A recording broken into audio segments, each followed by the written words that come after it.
We are the Morning Hustle. What's up, hustlers? It's your boy Jeremiah Like the Bible, your favorite digital producer here at the Morning Hustle. And this is the Morning After, where I sit down with your favorite host to talk about what we talked about this week on the show. What's up, Mr. Kyle Santillion? Yeah, Radio in the King building. Kyle. What's good? You had a good week this week. Round of applause. Okay, thank you, man. Appreciate that, man. Every week is a good week. It is. Okay, good. But first question I got to ask you. Yes. You know, this week, I actually met your sister this week. Yes. She came by the show, Mhm. and we connected as fellow Howard alumni. That's right. So do you regret shouting out Hampton University during the HBCU news this week? Not at all. You don't? One thing we all know that we have competition as HBCUs, but for the masses, we represent and show love to all HBCUs. That is true, but I feel like you've never shouted out any notable Howard alumni. That's not true. Shout me out right now. Jeremiah, the greatest digital producer in the Bam, world. we Howard did it. alumni, digital producer on the Morning Hustle show. There you go, bro. Congratulations. No, but all right? shout out to you Ruthie and my Carter. sister. She's Yes. an alumni as well. Yes. Shout out to her. Now, Bison, we stick together. Yeah. The other folks, you know, depending on how we're feeling that week. No, but shout out to Ruthie Carter. You mentioned she became Yes. the first black woman to receive, I think, the most nominations. in Most Oscars. nominations for Oscar awards, I believe, Yeah, right? yeah. Shout out to her. That's hard. Yeah. They ain't giving them out to people. You see what I'm saying? So she's representing not just for black people, but also for HBCUs. And no matter what school you went to, you should be proud about that. Right. And no matter what school you went to, one thing about HBCUs, they teach us to fight the power. And you've been very vocal this week about you don't like what's going on in Minnesota I think it's dumb. at all. It's all of it. dumb. So how do Yeah. you feel about Hustle of the Week you gave Hustle of the Week to the Minnesota protesters this week? And around the country. Yes, around the country. So why?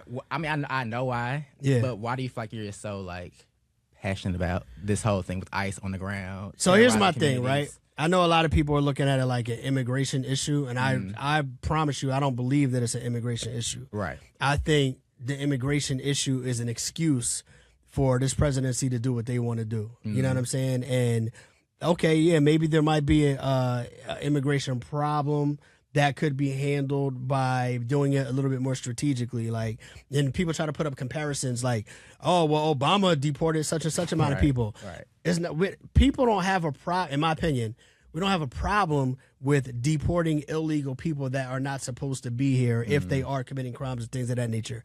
But I don't want the army just riding through my neighborhood, you know what I mean, grabbing everybody up saying, yo, let me hear your accent.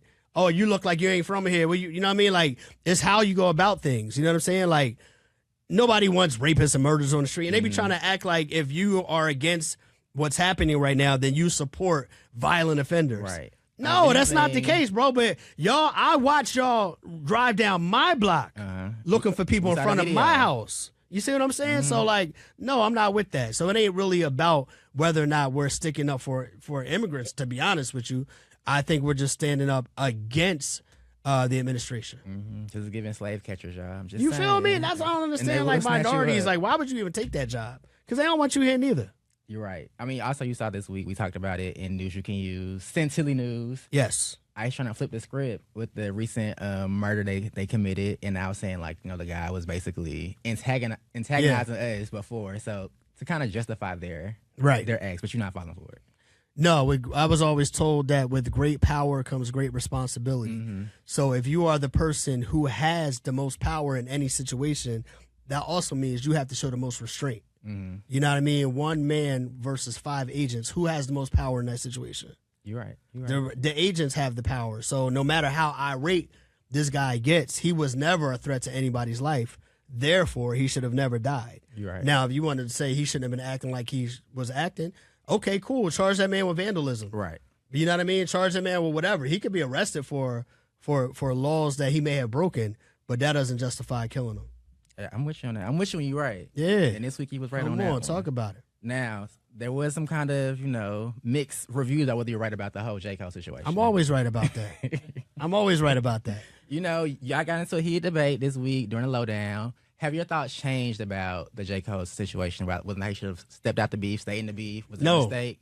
He should have never been in the beef. The beef was never for him in the first place. And I thought we were about accountability. You know what I'm saying? If you jump into something that's not for you, are you not supposed to be accountable? Should you continue on in this beef, even though you're like, oh, damn, I know I made a mistake, but I got to keep up the front?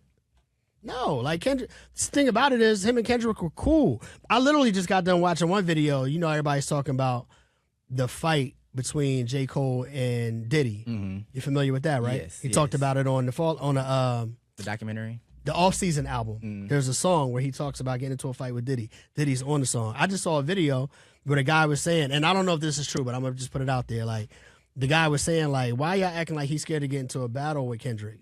He's like, Kendrick is his friend. He fought Diddy defending Kendrick. So you feel like Cole is just like the noble. I just think hip-hop. Listen, and let me be clear. I'm all for battle raps. Okay. I just feel like this is a situation where, not this one. You know what I mean? You want to go old school? Come on, man. We saw Kool Moe Dee versus LL Cool J. I saw LL versus Ice-T. Of course, everybody saw Nas versus Jay. I saw MC Lyte versus Antoinette. We've seen Nicki versus Cardi. I'm with the battles. Queen versus Foxy. You see what I'm saying? I'm cool with the battles, but I just feel like this was a friendship that almost got destroyed over a battle. Okay, well, hypothetically, if J. Cole would have stayed in the melee of it all, what do you think he would have ranked out? I think he's the best rapper out of the three. Okay, but did it come down to best rapper? But I don't think it did. I think the battle between Kendrick and Cole, it was different. It really wasn't about being the best rapper. It was about who had the best strategy. Okay, yeah, for sure. Right. Well, speaking of strategies. That was a terrible segue. Well, I looked down at the next question. That was not what we're talking about. Yeah. This week we had the cast and producers of Relationship Goals. Come on. You went to go see it. Yeah. Down in Atlanta. But I want to know, if you and your wife had a movie, what would it be? Surviving. Scratching and surviving. We still surviving. Because we got the love. We trying to get to the money. You know what I mean? Okay. So you feel like that would be your rom-com title? No, I don't know. I'm just being funny. Or what rom-com do you feel like most relates to your love story? I don't even like rom-coms. See how folks do. Rom-coms. Valentine's Day around the corner. You ain't a lover boy, Kyle. What is that movie where the guy? You got like Love. That's not rom-com, but Love Jones is a love story. The Best Man. Hopefully, it's not like The Best Man, because that was a lot going on. Maybe Love and Basketball. Playing for your heart. I don't know. You play basketball, Kyle? No, but she played basketball in high school, so that's why I picked that. I was like, I don't feel like basketball would be your sport. I don't know. I don't know. I don't have an answer for that, to be honest with you. Dang, you gotta think about it. I don't know. Some of that cheesy romantic stuff, that's not really me. I'm gonna clip this and post it so your wife can see it on Valentine's Day. Thanks. She knows who she married. Now, also in the film, we had Kelly Rowland, but she played opposite of Method Man. Yeah. People might not know, you have also played opposite of Method Man in the film. Come on. Can we talk about it? Run my clip. Let's talk about it. Talk about it. Oh, okay. So boom, back in, I want to say 2019, I was shooting a lot of auditions. What auditions? And I got this one role, and they were like, yo, I think they want to use you, whoop. And they were like, all right, so you got to go film this scene in Atlanta. So I flew into Atlanta. The name of the movie is called Last Looks. And who's in the film? Mel Gibson. Okay. Was one of the stars in the movie. And Charlie Hunnam, I believe is how you say his name. Okay. He played Jax on, what's the motorcycle show? Sons of Anarchy. So these are heavy hitters. Yeah, heavy hitters in the movie. Okay. Right, for sure. So they were the main characters in the movie. And that's not a real name, but Charlie Hunnam's character is trying to solve a crime. Okay.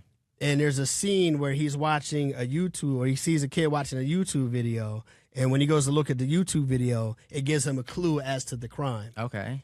In that YouTube video that he's watching is me as a interviewer. Okay. Interviewing Method Man. As a rapper named Swag Dog. Gotcha. So you got Charlie Hunnam, who's the main character, watching the video of me interview Method Man's character. At that point, it's cameras, it's inside the phone. Man, listen. So how did you prepare for a role like that? Because I know it's so far from like your usual life. That is literally my regular life.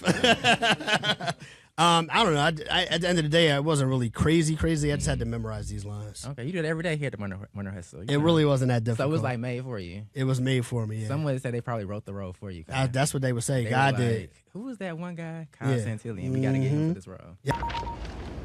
Excuse me. Who's that you were listening to? Oh, Swag Dog. Swag Dog? Yeah. Thank you.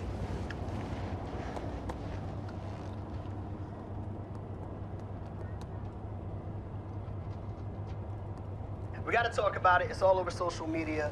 But you're the first hip hop artist we've seen spell his name D-O-G-G-G. What's that about? Well, you know that third G is for the big homie, God. God, baby. Praise the Lord. Immaculate conception, you feel me? Immaculate concept, that pink purse from around your neck. It's a Bottega. That is a purse. Yep. But now, if you want to watch it, they never really did like a big release for it. I think it might have hit like a theater for like 2 days, and then they went to then they went to streaming with it. But if you Google like where to watch Last Looks, it's on everything from Apple TV to Tubi. Like you can watch it on damn near any platform. Okay. Yeah. All right, last question. Harriet Tubman, J. Cole, Kid Cudi. What do y'all have in common? Harriet Tubman, J. Cole, Kid Cudi.